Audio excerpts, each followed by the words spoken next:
c'est l'occasion pour témoigner de la richesse de vie que le Centre Edimar vit depuis 13 ans. Un centre social qui œuvre pour l'accueil et la réinsertion des enfants de la rue. C'est une œuvre d'église, une œuvre de l'église diocésaine de Yaoundé.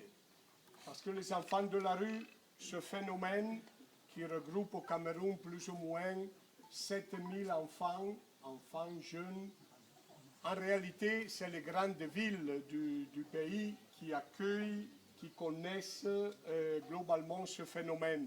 On peut dire tout l'axe Marois, Garoua, Ngaoundéré comme ville de passage, et puis le fort Yaoundé-Douala, sans laisser Bafoussam et d'autres villes.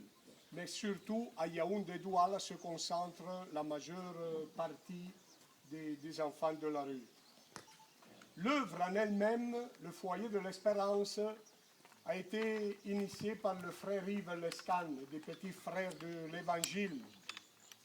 Et en 92, il laissait Yaoundé pour aller à Maroua, où il a été assassiné en 2002, le 29 juillet 2002, par un ancien de la rue, par l'un des enfants qu'il avait aimé le plus, Edimar, pourquoi Edimar? Edimar parce que c'est le nom d'un jeune du Brésil qui a été lui aussi assassiné à l'âge de 17 ans par son ancien chef de bande. Son ancien chef qui avait mal pris la jalousie typique dans la dynamique des rapports des enfants de la rue. Il avait mal pris le changement de vie d'Edimar. Edimar est dans la rue, il est un bon voleur, il sait comment vendre la drogue et il fait la fortune de son chef de bande. Mais à un moment, il rencontre une amitié, comme la nôtre. Et Edimar dit « ma vie change ». Et progressivement, il abandonne la bande qu'il fréquentait pour s'attacher à de nouveaux amis qui lui disent « la vie vaut autre chose ». Mais, comme je disais, son ancien chef voit mal ce changement et il le tue. Edimar meurt encore mineur, 17 ans.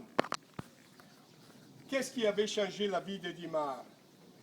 C'est l'accueil qu'il avait trouvé auprès de personnes adultes qui avaient commencé à l'aimer. Et de façon idéale, nous voulons rencontrer les jeunes de la rue, les enfants de la rue, comme Edimar a été rencontré.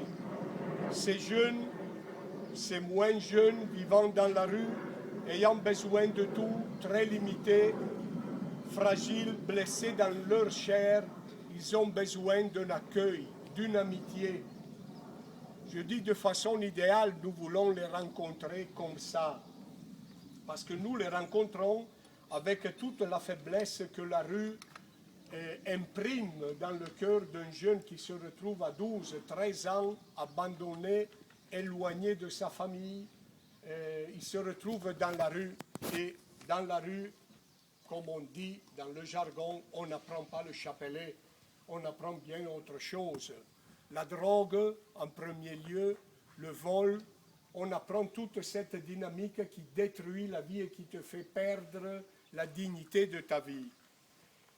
Et nous voulons les aider à récupérer le sens de leur vie, la conscience de leur dignité en leur offrant une amitié. C'est comme ça qu'au centre, nous accueillons chaque jour entre 100 et 150 jeunes enfants de la rue. Il y a une image très belle de la lecture du prophète Ézéchiel qui revient en ces jours. Le prophète qui a une vision et qui voit un fleuve comme une grande source d'eau qui arrive et qui ne fait que grandir. Et puis il voit que tout au long de ce fleuve, il y a des arbres qui portent le fruit toute l'année. Je dirais, quand je lisais cette parole, je faisais un peu une comparaison avec le centre Edimar qui est situé à la gare Voyageurs, en face de la gare, où il n'a pas été facile au début, il y a 13 ans, s'installer, même du point de vue géographique, physique, mais surtout du point de vue de la mentalité, je dirais point de vue culturel. Un jeune de la gare me disait, il y a une bonne dizaine d'années, vous, d'Edimar, vous vous efforcez de nous ramener à la lumière. Nous, les jeunes de la gare, qui sont habitués à la vie des ténèbres, à la vie obscure, de la drogue, du vol, du petit et du grand vol, du petit et du grand banditisme. Il ne sera pas facile pour vous nous tirer de cette vie à la lumière. Mais j'oserais dire que le centre Edimar a été un peu comme ce fleuve dont parle le prophète Ézéchiel, qui porte du fruit là où il arrive, là où cette eau arrive. Voilà, en ces 13 années de vie, je pense que Edimar du ciel peut regarder beaucoup de fruits de vie grâce à cette présence. Merci.